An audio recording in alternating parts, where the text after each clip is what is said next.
It's 12:30. It's 12:30. Hello, everybody. Welcome to Game Collecting 101. Everyone having fun? I mean, that is unenthusiastic. Come on, louder, That's pretty louder. pathetic. Come on. Yes! So, in case anyone doesn't know who we are the Game Chasers, AlphaOmegaSin, gaming historian, and that's Dodongo. He's just a Dodongo. So He looks so happy. So this is about collecting. I think we got 30 minutes. Can we extend that to like 60 if we need to? 50, 55? Okay, good. Because sometimes we don't shut up. Are you supervising this? Is that what your job is? He's back there making sure we don't. You're back there to make sure I don't cause trouble. I know it. So we're going to try to keep this family friendly. I think we're allotted one F word apiece. So Norm probably won't use his, so I'll take it. Fudge. So collecting. How many of y'all collect? Everybody? Okay. It's such an addiction, isn't it? It's expensive, especially now. Jeez. It's a problem. Do what? Is it a problem though? Is the price a problem? No. Is it being addicted to collecting a problem? You're addicted to Yes. collecting. Yeah. I'm addicted to video games. And Yeah, porn. tell them about your new addiction. Atari. Oh. Okay, so that goes along with. I said it. Did y'all hear me say? No. Okay, good. Yeah, So, clearly I didn't not. use mine yet. So, okay, first of all, you got to figure out what kind of collector you are. You got guys like Dodongo who buys stuff that he wants, stuff that he had growing up, and then you got guys like, well, me and Billy who want everything, and then you got like crazy nut collectors who want. Like NES, you want label variants, you want the seal of quality variants, you want the 5-screw, the 3-screw, and it's. I'm not getting into that yet, but I kind of started to because stupid Mike Matei, y'all know who Mike Matei is, right? Angry Video Game Nerd. I've been talking with him a lot lately about Atari variants, and 2 different occasions now I've gone into a place and bought the same game. I bought Circus Atari. I bought 4 copies of it because there were label variants, and then. What was the other one recently? Football. There's 5 of them. No, that was 3 footballs, and then combat or air fucking something. There's your one. There's my one. Yeah. I'm supposed to be the problem. I know. So, anyways, my point is label variants and just variants in general will drive you freaking crazy, and it is me. And I wish I wasn't, but I am. I'm getting to that point, at least with Atari. So, It's a little bit of a sickness. I think anyone who collects has a little bit of that sickness in them. Like me, personally, I started off just saying, you know what? I want to get the stuff that I grew up with, the stuff that I remember playing, like the Mario Worlds and the UN Squadron, stuff like that. And eventually it kind of morphed into, I gotta have it, I gotta have it, I gotta have it. Freaking everything. I started because he came over to my house one day with an Atari full of Atari games, a box, and said he found it at a thrift store or something. And me, being as petty as I am, I was like, what the hell? I want video games too.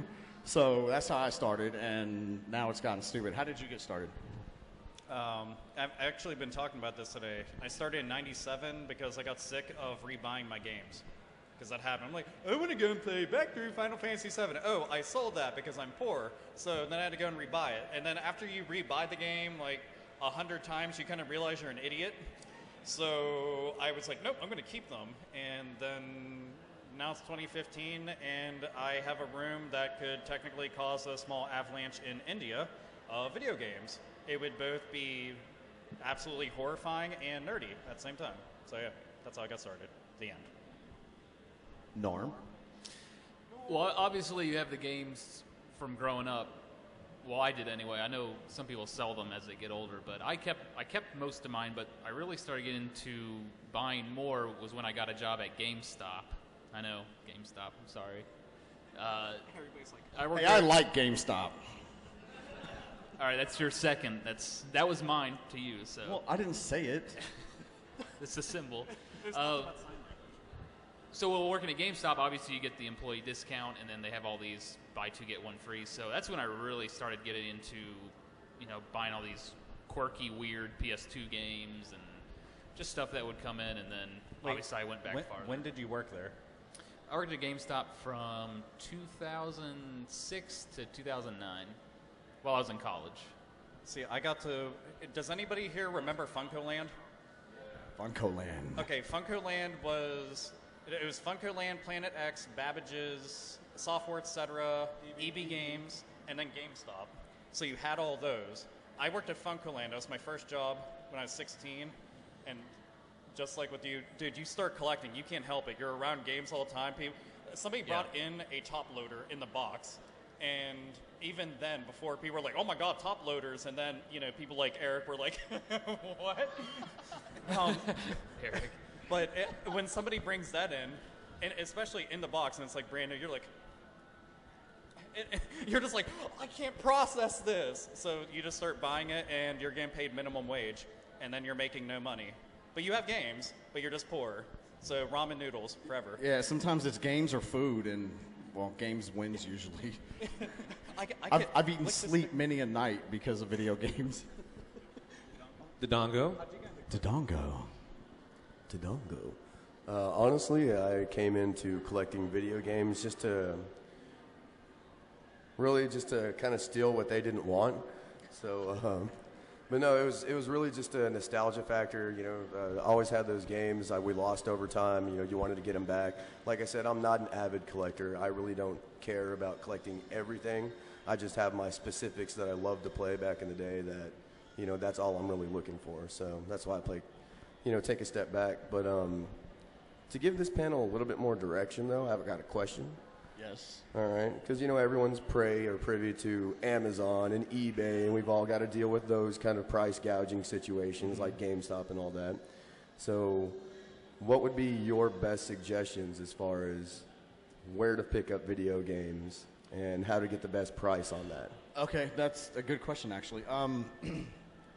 For us, if you guys don't know what we do, basically we go around the country looking for retro video games, kind of like American Pickers, but video games. A lot of thrift stores, garage sales, obviously flea markets. The key to that is be consistent, be persistent. So just because you go into, a Goodwill one time and there's nothing there, doesn't mean there won't be next week, 2 days later, 3 days later, something like that. Yard sales, on the way here, actually, we just can't help ourselves. We see a yard sale, we have to stop. And we went to one, saw a sign. It was on the other side of the street. We were getting ready to come up here. And I was like, should we? And Billy's like, no. And I was like, I'm gonna, right? Flipped the car around, and we had to stop. But actually, I found some Game Boy stuff. So it was worth it. And something very, very important about garage sales, and some of you I'm sure already know this, but just because you don't see it out there doesn't mean that they don't have any video games. There's been plenty of times where we've said, do you have any old video games? And they're like, well, yeah, you mean like the old NES, Super Nintendo? Yeah, do you have them? Yeah, they're sitting in the closet. They didn't even think to bring them out to sell because they didn't think anybody would be interested in them. So even if you don't see them, ask for them. That's actually one of my number one rules. Like you said, just because you don't see it doesn't mean it isn't there. Always ask. Always. The worst they can say is no. Pretty much. I think a lot of it depends on the area you live into. For example, when I was in Connecticut hanging out with some friends, I found most of the deals at yard sales. But when I'm in Kansas City, yard sales don't have anything. It's always flea markets that have them. So, see, around DFW, yard sales is very miss. A lot of times you miss a lot. But I mean, the thing is, though, we don't look for just video games. We look for old toys. We look for old board games, stuff like that. But as far as video games go, yard sales are a lot of miss. And a lot of times at a lot of times at flea markets, if you see somebody who has video games, a lot of these people will have video games aside with different stuff. You'll see a lot of vendors just selling video games. Usually those people are going to be looking up their stuff on eBay and asking eBay prices a lot of times. Not always, but sometimes. But if you see somebody who has a bunch of junk and they just have like a stack of games with it, usually what that means is either they're cleaning out their closet, or if they're there a lot of times what they do is they buy storage sheds or go to yard sales and they bring that stuff to the flea market. So it's an important thing to do is establish a relationship with them. Say, hey, if you ever get any more games in, give me a call and give them your number. And as long as be fair with them, they'll be cool with you. And so establishing relationships, we've done that plenty of times and had people call us and say, hey, I got this, you want to come see it? Or text us a picture and show us what they have. I'm actually glad you brought that up, the flea market vendor. So I don't know about here, but most flea markets, if you go and the table is just nothing but video games, they usually know their stuff. They know their prices. Like he said, if you got softballs next to a lawnmower, next to boots, and then video games, then that's where the best deal is going to be. And usually these people just want to get rid of it. They want to get it out of their house, out of their closet. It's taking up space. To them, it's junk. Yeah. And 9 times out of 10, they really don't know what they have anyways. Right. They're just looking to get rid of it. It's just space to them. Or a lot of times they don't even care. We've been to people who said, yeah, I could probably get more on this on eBay, but just take it, whatever. They don't even care. Either they're lazy or they really don't care. They just want it gone. And see, and that's another thing. And, one of my deals is haggle. Always haggle. Even at conventions, y'all.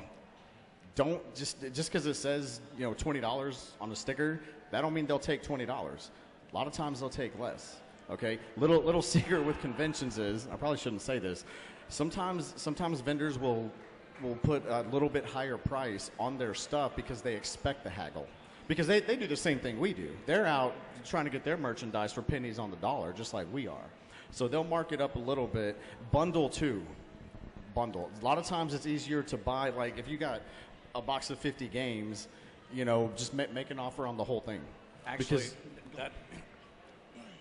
that happened recently, the whole bundling thing. Hi, ha ha ha. Me and Billy, we recently bundled a ton of stuff. I'm talking boxes, games, soundtracks, a whole bunch of stuff. If we would have bought one of the things, it'd have been like 40, 50 bucks. We bundled everything. It came out to 75, and it was a ton of stuff. So you should do that and the worst thing that somebody can say is no. So if you're offended by the word no, I don't know what to tell you. It's just a word, but just ask. That's it. See, what you can do too is, okay. Oh well, I don't need 90% of the stuff that's in this lot, but if you got it that much cheaper per item, buy the lot, pick out what you need, and then resell the rest. Every collector does that, and if you do it right, you can pretty much build your collection for free a lot of times. Scott, Stupid Scott, you've seen him on our show a few times. That's what he does. He does a lot of buying and reselling. And also something, I'm sure some of you have been to conventions a lot, maybe not, but the thing about conventions is that if it's a 2-day event, on Saturday morning, you're going to find the best items. But the only problem is they're going to be less likely to go down on those items because it's early in the convention. They're trying to make their money. Late on Sunday, that's where you're going to get the best deals. But the best things are probably gone. So if you see something on a Saturday, you got to just kind of, man, is this going to be here on Sunday? Should I? It's a gamble. Try to haggle, it's a gamble, right? They don't want to. The vendors don't want to leave with their stuff. They came to sell it for a reason. So 9 times out of 10, they're like, I need to move all this, and they'll go lower. So, and just offer. I mean, again, the worst you can get told is no. If you got $5, offer $5. They don't want to take it. Well, you're leaving with $5, and they're leaving with their stuff. Win-win, right? Yeah. There's been times like on a Sunday, late on the convention, people are actually packing up, and I'll just walk by and look at something, and they'll be like, look, just take it. Give me $5, all this, and I'll take it. It's less work for them to have to take one less box, to their car. That's not to say that there's no good stuff left on, the last hours of the last day of a convention, because you can always find something, especially if, you're going for a complete set on a certain console or something. You'll be able to find something you need that you don't have at a good price last day. There was here, go. Can we discuss maybe getting a game cheaper because it's maybe like roughed up or got marker on it, and right, you can get it at a big discount that way, and then you can clean it up and kind of make it brand new again. That is one important thing to consider, because you'll see this a lot of times where people say, well, it's going for this on eBay, and that's another discussion. When I hear eBay, I'm out. You start saying, oh, eBay did. Well, go sell your shit on eBay then. I'm done with you at that point. Especially at a garage sale. If you go to a garage sale and you go, hey, how much for these games? And they go and they look them up on eBay or something. I'm sitting here. I'm willing to buy this stuff from you in person right now. You don't have to box it up, ship it out. You don't have to pay eBay fees. You don't have to pay PayPal fees. Don't expect me to pay what it's going for on eBay. It's not going to happen. So don't let that happen to you. While we're on, before I forget, and we're going to get right back to that, I have this mentality where if you're a vendor at a convention, at a flea market, whatever the case may be, you need my money more than I need your shit. So if you're not going to work with me on price, later. I'll find it somewhere else. I'll eventually find it at the price I want. And maybe that's an asshole mentality, but I don't need your game that bad. You know what I mean? Besides, it's expensive. You guys all know it's expensive. It's an expensive hobby. If we were to pay full retail for everything, I wouldn't have a car or an apartment or anything. Yeah, but definitely, it depends on whether or not you're. Actually, it kind of depends on what type of collector you are. If you're really just collecting just to hey, this is the things I want to play, and you don't really care about if the label's perfect or anything, it may not matter to you. But always try to use that to your advantage if you are trying to wheel and deal and haggle. If somebody says, "Oh, this is going for this or whatever," well, in this condition, is it going for that? It's got a torn label, it's got marker all over it, and a lot of times, if you do care about that sort of thing, like I said, there are ways to clean up the cart. You son of a! You swing your sword at me again, we're gonna have an issue. You two should cross streams. Yeah, we'll have a sword fight later. What kind but of anyway, sword fight? yeah, there's ways to clean up the carts. There's just plenty of things you can look at online that'll show you like methods to clean up carts and stuff if you want to get them minty and stuff. So a lot of times you can use that to your advantage to get something cheaper. What now that you brought it up, what's a good way to get off maybe a sticker, an old Blockbuster sticker or some marker or something like that on a cartridge? So for stickers, if the sticker's kind of intact on there, if you get it a heat guns work really well. A what? A heat gun. Heat gun. Yeah, blow dryer. Oh. Yeah, you heat a blow dryer will work. I mean, you heat the sticky residue up and it just peels right off. But if the sticker's all messed up, I use Goo Gone. Yeah, you just got to be very careful on the label. Very, very little if you're trying to get a sticker residue off of a label, because if you let it sit there too long and you put too much on it, it will start kind of melting the label a little bit. Not melting it, but disfiguring it and discoloring it a little bit. So just dab a little bit on a rag and just wipe it off, try to get it off, and then get it off immediately.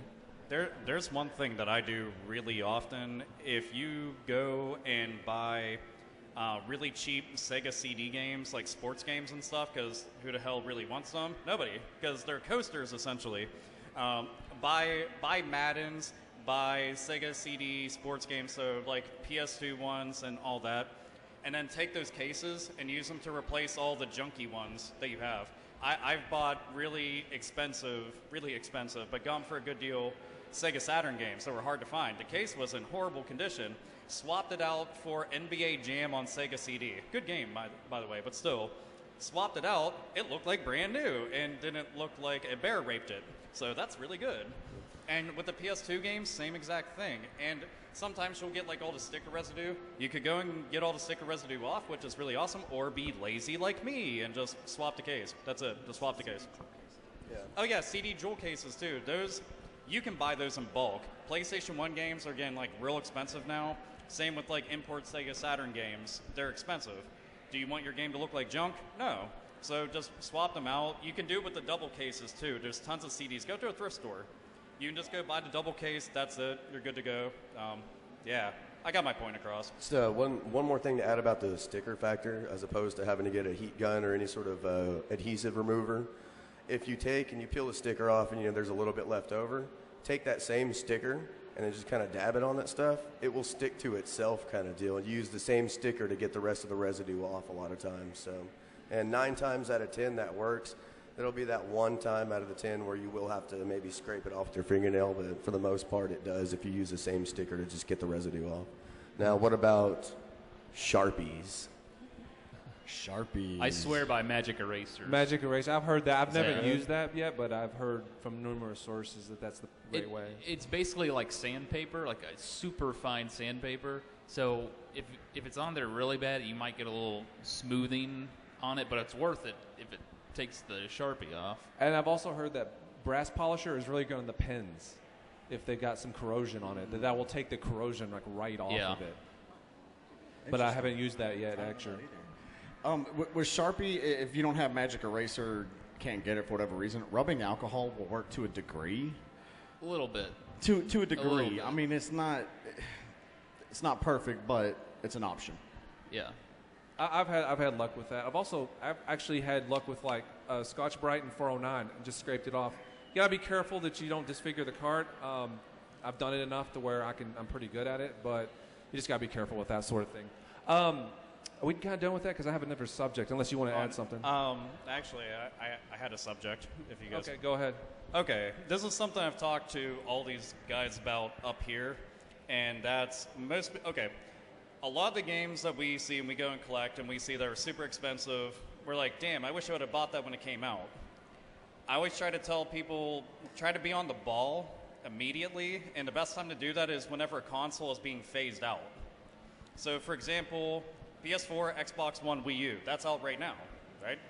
So, what's going away? 360, PS3, Nintendo Wii. You know what's going to get really cheap? Those systems. And you know what's going to get real expensive? Those systems.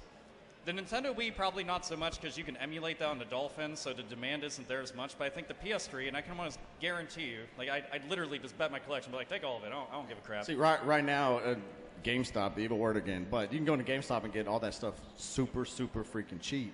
And right, like it's not going to be, again, it will be expensive at one point because that will become somebody's retro. You know, like my son, he started on Wii and PS3. He's 7.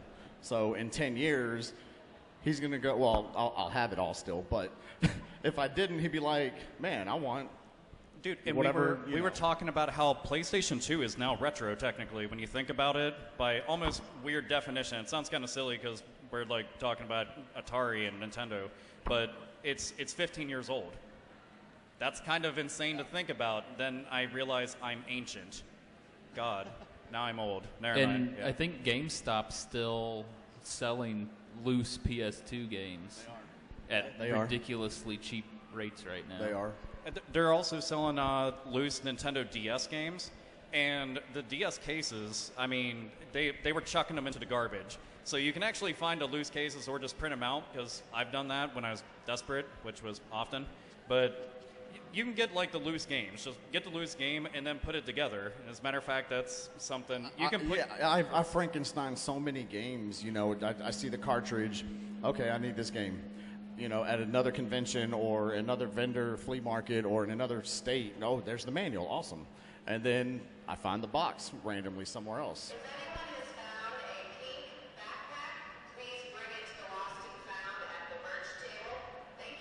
I got you. You're welcome. Joe found a backpack.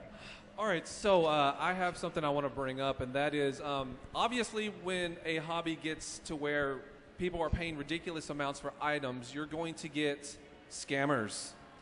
And that's one thing that's starting to pop up more and more are scammers and people basically making fake expensive carts. So that's something that you got to take into account if you see something on eBay and even in person. There are people out there, if you know, Little Samson's is going for what, hundreds now? I don't even know. But there are people that will get the Famicom cart, put it in an NES cart with an adapter, with a converter, a Famicom converter, and they'll reprint a label and put it on it.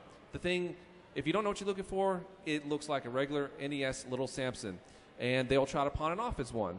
When in reality, they spent like $150, $200 to put it together and try to sell it for like $700. So that's one thing you gotta look for. They're doing that with Flintstones and various other games that are getting really, Earthbound. Now, a lot of times you will see reproduction label on the label. That's an easy way to spot it. I know I've seen a few with Little Samson where you can tell like the colors are different. It's a different type of saturation. There's like a little bit more blue in the label than the original Samson. So if you are thinking about making a major purchase like that, make sure it's legit. Yeah, that might sound like a lot of insane stuff. Like, I have to keep track of all this? I just want to play a damn game. But look at it like this. If you have $800 to throw down on a piece of plastic, do your research ahead of time. Or else you'll be like, oh, wow, I actually bought bases loaded too. And that's why I'm bringing it up, because I have seen auctions of fake Little Samsons, and it's up to $600 to $700 with 100 bids on it. So people are being scammed with these. You So got to that's know why your. we're- It don't matter if you're going to spend $800 or $8 on a game. Know your stuff. I mean, because you don't want to overpay. I mean, no. If you got free money, just put it up here now for me, please. I mean, I'll give you a $10 game and take your $30 for it. Just know your stuff. That's on you. That's not. Yeah, is it a little unscrupulous of the vendor to try to get squeeze every dime out of you? Yes, but it's business to them. That's what they're going to do. If you don't know your stuff, you got to know your stuff. There's tons of websites, apps, like iPhone. We use NES Collector, SNES Collector, Master System Collector, et cetera, et cetera, et cetera. Just know your stuff. Like to keep track of your collection. Yeah, keep track of it. It takes averages. Like Does it have prices on there too? Yes, the average prices from like eBay and Amazon, stuff like that, and it also shows like rarity. So, Okay. and like with that app, I can, and this is another thing. That's why I got them, because I started buying stuff that I already had. And then I get home and be like, oh, damn it, I already had it. That's not that awesome anymore. So I had to buy these apps, and it's worth every freaking dime just to be able to, I guess, catalog and know, okay, I got this game, I don't have the cartridge, or the box, I don't have the manual. So then as I get them, I can go in there, okay, manual, got it. See, this right here, this is your best friend when you're out and about. There's tons of times I see a game and I don't know what the hell it is. I'm like, never heard of it. So I pull up YouTube and I look up footage of it because there's like a Let's Play or some crap and somebody's doing real bad on it because the game's hard as hell. So I'm watching that and I'm like, that game looks awesome, minus the frustration I'll go through. And then you can look up the apps he's talking about to keep track of things, to see, what the hell it is. Just do that stuff, because sometimes you don't want to accidentally rebuy the same game, because I've done that, and I still have duplicates sitting at my house because I'm an idiot. So I got one more subject, and if no one else has anything, we'll take questions. Y'all want to do questions? Yeah. From the audience? Okay. Take advantage of trade-ins. Again, it's cheaper to just buy everything at once. So if you have an extra NES, go to a store. And honestly, usually if stores charge more for their stuff, they're going to give you more in store credit.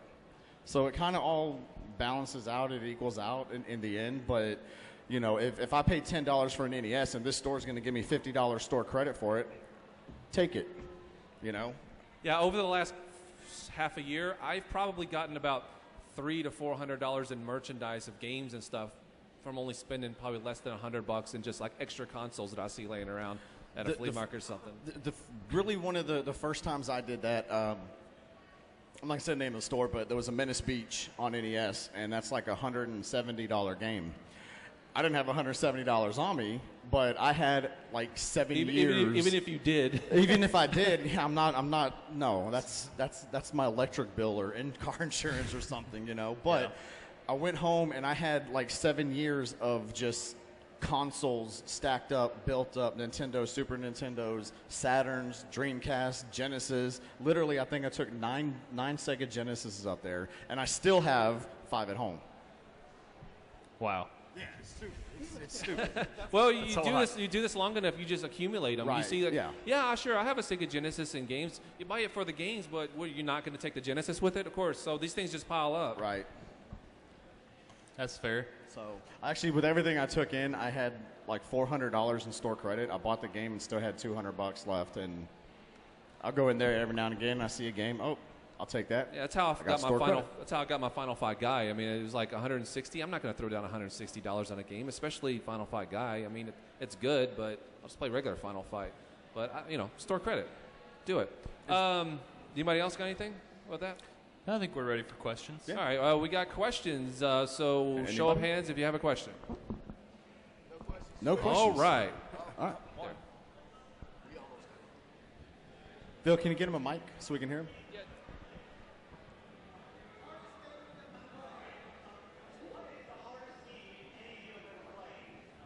For me personally, it's Battletoads on NES.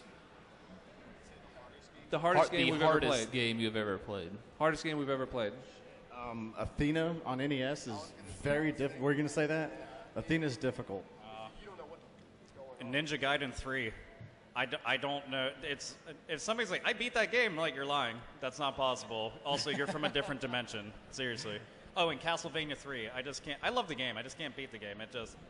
I think that's more possible than Ninja Gaiden 3. TMNT, the final Technodrome stage. Oh my God. Yeah, I can't. E.T. for Atari. I've only seen one person beat it in my life, ever, and it was phenomenal. And even he couldn't explain how he did it. He just knew that if you went here and went there, the game was beat.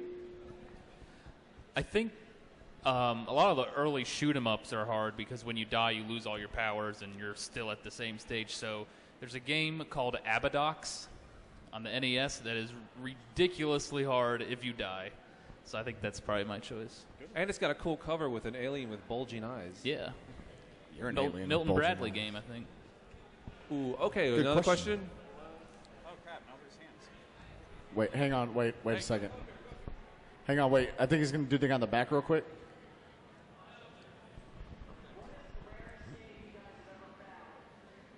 The rarest game we have ever found. I found Flintstones 2 Surprises Dinosaur Peak on the NES. That was Game staged, Exchange. though. It was actually $5. You guys staged that. Staged that? Yeah. Like we have that power or something. Eat me. Little Samson. I didn't find Little Samson actually. You did, Yeah, I but, found it, so I can take credit for yours too. Wow, I'm better at game chasing than you are. Well, didn't you find Snow Scat at a Brothers? flea market? Yeah, I found Wow. Scat at a yard sale for 50 cents. Oh, that's right. Yard sale. That Same was thing. pretty rare. Is it pronounced Maxi or Max? 15. Maxi. All right. The rarest one that I got, just because of not because oh man it's worth so much, but because they just didn't really make any of them, is the Maxi 15 cart on NES. I got it because I'm assuming they thought it was just called Max 15, so they marked it for $2.50, and it came with the case and the manual and stuff, and even the sticker. And I had no clue what it was. I just wanted because it had Chiller, and Chiller's really gross and disgusting. So I had to have it. I knew I had. Chiller's fun, actually. That's a fun game. Sorry, what was the question? The rarest game? Pay Okay. attention, Norm. The rarest game I have found is Earthbound, and I want to tell you a little story, if that's okay. So this lady owned a thrift store, and we both went to this auction house that had auctions every weekend, and she would always outbid me on like these game lots, and she won this lot and then brought it to her thrift store, and I guess Earthbound was in that lot. I had no idea, and she sold it to me for $2. So Taking advantage of a little old lady. Can you She believe wasn't that old. Can I you said she believe was that just a face that lady. would do that? Look at that. He's such a.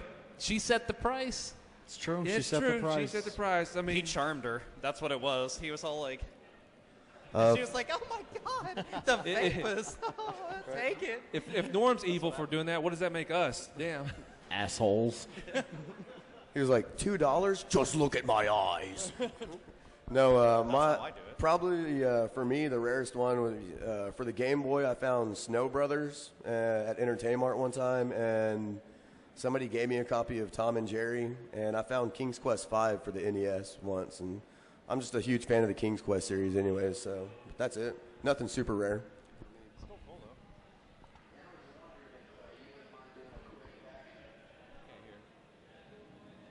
There's a lot of noise coming from him. Oh, let me see him. Alive back in my day. That's funny. Live back in my day. Oh, it's the. Hey, it's puffy stickers. Puffy stickers. These were huge in the 80s. Man, they had them for God. everything. Dude, these are freaking awesome. Yeah, Check I these remember out. these. Who remembers these puffy stickers? Like Puffy stickers. if there was a movie out or a show out, they made puffy stickers of them. I've seen Michael Jackson ones, E.T. ones. We got Muppet Babies. Oh my God, this one's awesome. It's Double Dragon. This dude's getting wait, I haven't actually swore. He's getting a shit knocked out of him. Look at it. That's awesome. Look at it. That's great. Hey, you know what's funny? Look, Athena right there. We got awesome NES ones. We got Double Dragon, Ikari Warriors, which I don't Yeah. like. Ikari Warriors sucks. Yeah, it is Athena. Dude, these are freaking awesome. Dude, Yeah. I've never seen keep in mind that these are video game stick-ons, the Nintendo Entertainment System (SNK). I've never seen anything like this. We'll just take dude, these this home. is We'll just take these home to study them. Yeah, that's what we're gonna do. Yeah, that's awesome. freaking Thank you cool. for showing these to us. That's cool. dude. I like puffy I think stickers. these are neat. Question. Awesome.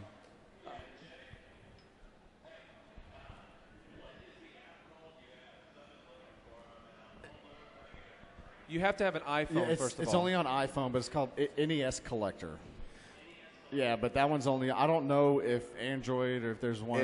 I really don't know. They're working on the Android version, but they aren't out yet. It doesn't matter. I've got a Droid, and there's actually a free one. It's pretty good. It handles NES and Super Nintendo, SNES. It's called NES Hunter.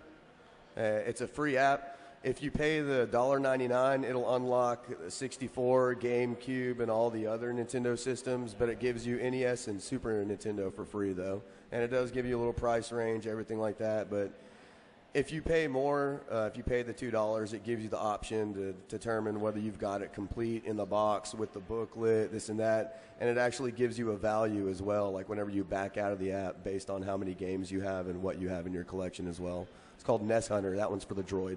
It's free. Did you pay the $2? I did not pay the $2. Some of us don't have $2. All right, somebody else right here in the back. He's like, damn it. Hey, let's make Phil. Let's bounce Phil all around. Yes. Yeah. That's a good idea, actually. Make them line up. The scariest moment for game hunting. That'd probably be when one of us get hungry. Because like, have you seen those Snickers commercials where like the Joe Pesci one I like? Like Joe Pesci just being a jerk and he's like, dude, you need a Snickers. That's how we get. Every single one of us get like that once we get. I gave everyone a warning yesterday. I'm like, Jay's starting to get hungry. Fair warning. Because I will turn into a bitch. I can't think of anything like scary. I mean, when we went to Canada, we saw a UFO, but that wasn't really scary. Yeah, that wasn't scary. I mean, I didn't see any actual You didn't see aliens. no damn UFO, all right? Yeah, we did. We saw a UFO. It was a blue light, and it was sitting It was a there. UFO. Okay. Go get Jared. He'll tell Ask you. Jared. Hey, if anybody is going to be a pro Jared's panel, please Ask him about the UFO, Please ask please. him about the UFO when you went with the game changers And the to Canada. Bigfoot, and the Chupacabras, Please and do Bat that. Boy. We saw a ghost light in our hotel in. Yeah, we where saw were a ghost Little light. Rock? That was kind of scary. That was kind of scary. No, honestly, I'll tell you the scariest thing about game chasing, because I know. It's riding with you. All right? With who? No, you. When you drive. He's about to call me out. When he drives, he's like this the whole time. He's not even looking at the road. I'm horrible about texting and driving. I shouldn't. I know. I'm terrible about it. 18-wheeler, Jay. 18-wheeler. Stop. Huh? Yeah, that's the scariest thing. You and your texting. I got nothing for that. Well, we did see a UFO. Just to go back on that. Yeah, we saw a UFO. So Just change the subject. All right, next question. Sure. Luigi. Luigi's going to walk around. You have to have the crazy leg jump. I was expecting him to jump You're over the supposed to chairs. just jump over me. All right. First of all, I'm sure you probably all played Superman for the Nintendo 64. All right. Well, did you know that there's a way to turn the rings off? No. Actually, you just go to options and turn it to easy mode. Really? Yes, Good- that's good it. to know. Okay, and I'm actually good at the game, though, so that's why I never cared about it. People were like, man, that's really hard. I'm like, maybe I just have a shit detector, and I'm just suddenly unsucked. Why would you want to be good at the game? Why not? It's something to do. People are just like, oh, man, I'm really good at it. Well, okay, it's not like I'm good at Bubsy 3D. Nobody can be good at Bubsy 3D. That game. Ever. Dude, that game's got bad rap. It's better than Super Mario 64. Oh, my God. Hold up. I want everybody to know that I got a bunch of crap at the first Retropalooza. This kid came up to me and was like, I want you to, dead serious, I want you to know, you're going to be me. I want you to know that Bubsy 3D is actually a really good game. Dead serious face. I'm like, and he's like, Super Mario 64 is overrated. Everybody says that game's so. I was just like, I felt like I was melting into myself. I was like, Okay, you sound like Pat there. It wasn't Pat, was it? But Pat he was say that? serious. Like, Bubsy 3D is one of the most broken-ass games I have ever played. And if somebody's like, oh, it's good, no. No, you have to be on drugs to enjoy the game, and even then you're going to come off your high. Well, it was completely. released like an alpha. It wasn't even. It was not released the done. same year as Super Mario 64. Actually, it was released 1 month difference between it. So that should say something. I'm like, I hate that game. I had one other thing. Being a Superman fan, I actually like it. I got good at it. But my other thing was, do any of you actually like it? No. No, it's hard to No. like the game. More No. power to you if No. you found some enjoyment out of it. But there you go. Well, me personally, I was 5 minutes, I was done. Moving on to something else. Yeah. 5 minutes. Good question. Next, I think Hare had one. Air. Rockstar. He looks like Nikki Sixx.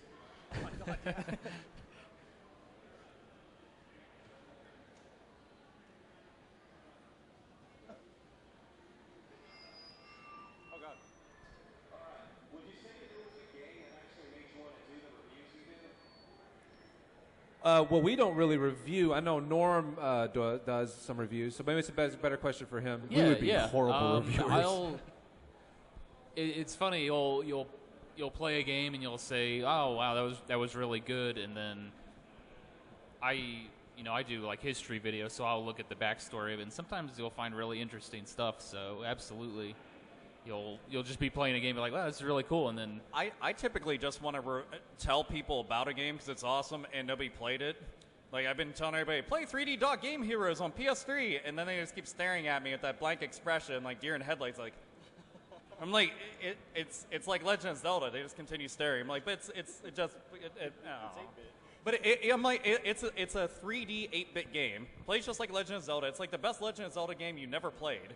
So I'm just saying, it's awesome. There's your review. The best feeling is when you find a game in the wild that you've never seen before or seen gameplay footage of, and you just buy it on a whim, you play it, and it's awesome, and then you really want to talk about it. Because it's the obscure games that I think are cool to talk about. Everybody knows about, oh man, Assassin's Creed, oh my god, Halo, oh my god, all these games that sell like 30 million copies and stuff. Everybody knows about them. Talk about the games that get no love at all, like Shadows of the Damned. That game's amazing. It's made by the dude who made Resident Evil 4. Everybody loves that, but they never played Shadows of the Damned, and it plays exactly the same. See? He's like, I got like two people were like, we know what that is. Round of applause for Shadows of the Dam, everyone. And so we will have to drink together. But it's just an example. Like, I like when those games get out there and then people are playing them because you're like, finally, it's getting recognition. So Billy, let's go down the line. What's your favorite game that no one talks about, like underrated or? I would have always said Gremlins 2, but it seems like lately people are catching on that it's awesome. People are picking up on the Sunsoft. Yeah, the titles. Sunsoft stuff. Yeah, the music, the gameplay is just great in it. So I'll stick with that one. I got two. Tiger Heli on NES. That's your helicopter. Everyone always 1942, 1943. Great games. Nobody gives Tiger Heli any love. It's the same kind of concept. You just go around shooting tanks and stuff. Trog is another one. TROG on the NES. I do Was like that your Trog. answer?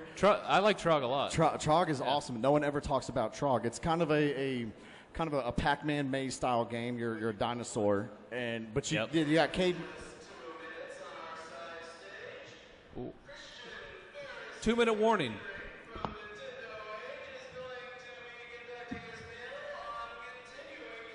Place your bets. Place your bets. let's fight them. Let's fight for the stage. We ain't going nowhere. We're standing Anyway, our ground. Trog, you're a dinosaur, and you got cavemen coming after you. You can actually punch the cavemen, so it's not like Pac-Man where you got to get the pellets and then you Hulk out. But Trog and Tiger Heli. I don't know. I already said two. So Shadow Hearts on PlayStation 2. It's one of the best RPGs. Gothic horror, really amazing. Prequel. It's called Kadoka on PS1. Please play them because you haven't. The end. Conquest of the Crystal Palace on the NES. Oh my God! Someone knows about that. Yeah, it's awesome. See? And I stole Dodongo's answer with Trog. You got another one? Suikoden. Any of the Suikoden series. If you don't know what that is, it's an old school RPG. They're originally on PS1, 1 and 2, but You can download them on the PS Network at the moment. I think I got both of them for $17. And if you have an actual hard copy of Part 2, I think I saw it was like 300 and something the other day. So it's well worth the download, but they're excellent RPGs. There's 107 characters that you can level up to 99. You get to fight with 6 people.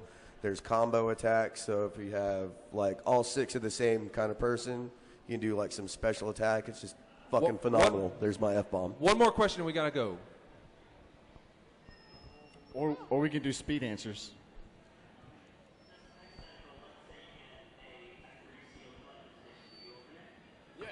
Yeah. As a matter of fact, I opened a sealed copy of Panzer Dragoon Saga a couple years ago. And everybody like, how dare you? Oh, don't care, because in 97, I would have bought it and opened it. So, yeah. So it's my copy officially. My first one. And I got the new game Smell years later. No. I will try to find 2 copies so I can have a loose copy. I don't really buy collector's editions, so I get out of having to answer that one. If it's a game I want to play, I would open it. I would open it. How much time do we got? Open them all. We got whatever. Go ahead. 10 minutes? We want it. Let's keep going. All right, I thought we had 2 minutes. Hey, would it be easier if everyone just kind of lined up on you? Yeah, okay. Yeah. Come over here and form a line on Phil. We'll see if we can rapid fire some of this. Everyone Form a line, run a Phil. train. It doesn't matter. It's just a good time here at Super BitCon. We'll try to do speed answers. Rapid here, fires. so. Let's go. Turbos. Turbo.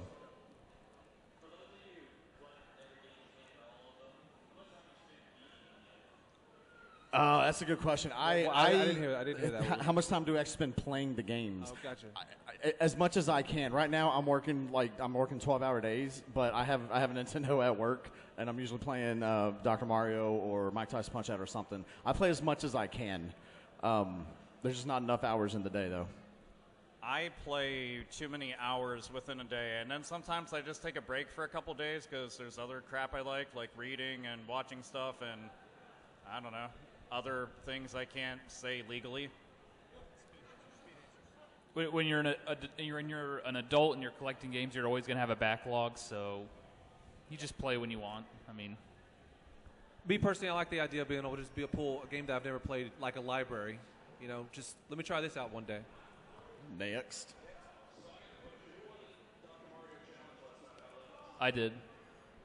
That was me. Look at me. I'm handsome and good at Dr. Mario. Jay owes me a $5 game. I do owe you a $5 game. Yep. Damn you, Norm.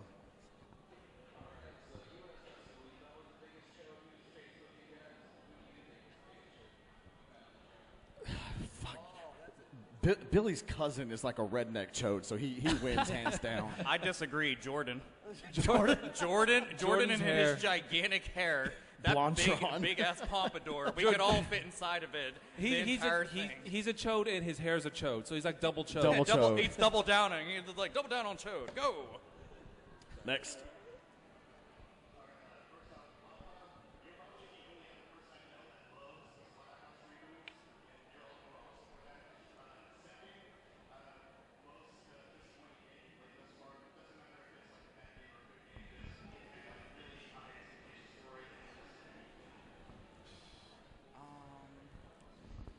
Game that I had high expectations for. What was it? Marvel vs. Capcom 3 that came out? Disappointed you? Absolutely terrible. One of the worst. Part 2, that was the shit. 3, it just dragged. It was slow. It was, I don't know, just something about it. I didn't like it. One of the first ones came to mind is Third Birthday on PSP. It's the third Parasite Eve game, and I bought that on day one. I wish I would have lit myself on fire instead of purchasing the game. I haven't played it, but just through proxy, the newest WWE game that came out. It's just watered down. The creative players' options just suck. We were going to make a wrestling videos out of it. 2K15, man, it's trash. It's garbage. And if you buy a season pass, you don't even get all the stuff. Yeah, we're real big into the creator wrestler options, and I'm trying to go as fast as I can. So like in 14, there was like 128 hair options that you could put on any character. On the 15, there's 28. Like, there's not even a dude's ponytail. 4 of us up here have long hair. We can't get long hair on our characters. So yeah, 2K15. Sad story. First world problems, everyone. I know, right?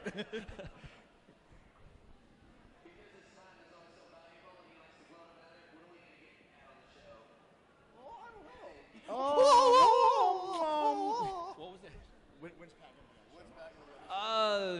I don't know. We actually want to go to San Diego. We at some point. do. We want to go to. We're going to try to make that happen.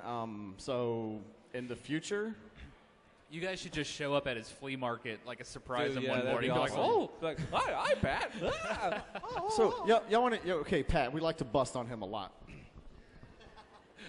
Next question. So he was doing he was doing his charity, his NES marathon charity one year. So we ordered him a pizza, paid the tip and everything, had it delivered. Because we're like Inspector Gadget and shit. We found his address. This dude gets the freaking pizza and starts bitching because there was the toppings on it. Like, dude, it's a free pizza, asshole.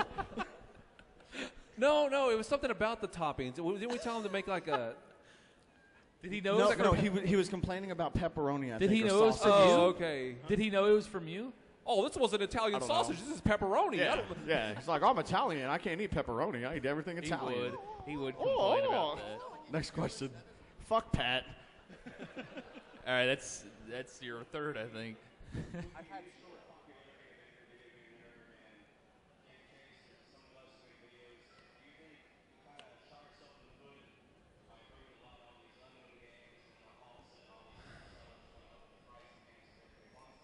From a price standpoint, definitely. Yep, Yeah. absolutely. Here's how I view it: is I don't give a damn because it's not exclusive to anybody. Everybody should know about it, and the more people know about it, the better. That's how I see it. Is it gonna be harder to find games? Yeah, but oh well. Well, look, we got a whole convention here of people who got into retro gaming, and we're part of that environment that kind of created, this resurgence. Very small part on our part. Very, very smart. There are guys much huger in here who have created this environment where people want to explore the older titles again, and I think that's awesome because, his son plays retro games. He loves Cubert. Loves Cubert. And these things need to stay in the next generations. Good question.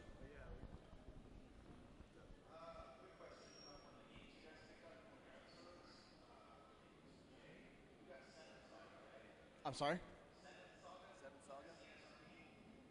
Did I pick that up? on the I show? picked that up. You picked that up. I picked that up, but that was a long time ago. Yeah. I couldn't get into it, honestly. It's one of those games where it just didn't grab me. If I'm the type of guy, I'll put something in, and if I'm not, it doesn't grab me within the first 10, 15 minutes. I'm like on the next, because again, I got this huge backlog. I'll just pull something else on the shelf and check. Yeah, $5. I'll buy it from I am ADD with games a little bit sometimes. Last question. Last question.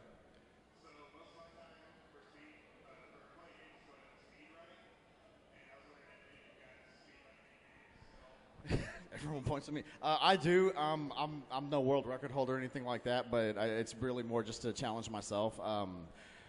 Super Mario Brothers, the first one I've done in under 8 minutes with warps, of course. Mario Brothers 3. I used to time myself with whistles and then without, and my best time with I think is like 36 minutes or so, and without is like 2 hours 45 minutes. Mike Tyson's Punch Out. I'm still to this day learning new tricks and YouTube. Go on YouTube, man. There's so many, I learned so much about Mike Tyson's Punch Out on YouTube and just guys like how to hit them, the timing, stuff like that. So I test myself on that. On average with Mike Tyson, I'm probably at like 26 minutes.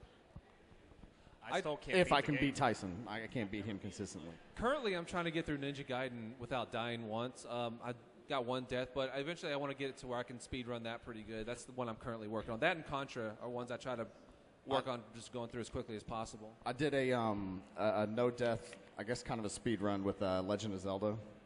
Did it in like 2 hours. I like to go through like certain levels quickly, but I don't think I've ever done a speed run on a game. Same thing, Mike Tyson's Punch Out. I used to get home from work, a long day, and I would just put that in, just run through it real quick, 30 minutes. He's the way good I'd wind at it, down. too. But it depends on how sober I am a lot of times. No, another one my favorite was Mega Man 2. I'll try and put that in. I think I was going to be like right around 45 minutes, 47 minutes, something like that. And the same thing with the Megabug situation happened. And Jason Jackson came across and kicked the controller out of my hand and knocked the whole Nintendo off. I would have strangled him with the cord. I damn near did. I almost got up and started punching him, but that's all right. I was just like, oh. I just had to walk away and leave the room. So. But yeah, Mega Man 2, Mike Tyson's Punch-Out. So. Thank y'all for Thank you very much. listening to us. Appreciate it. Thanks. Now go out there and get some good deals. Death metal. That's all.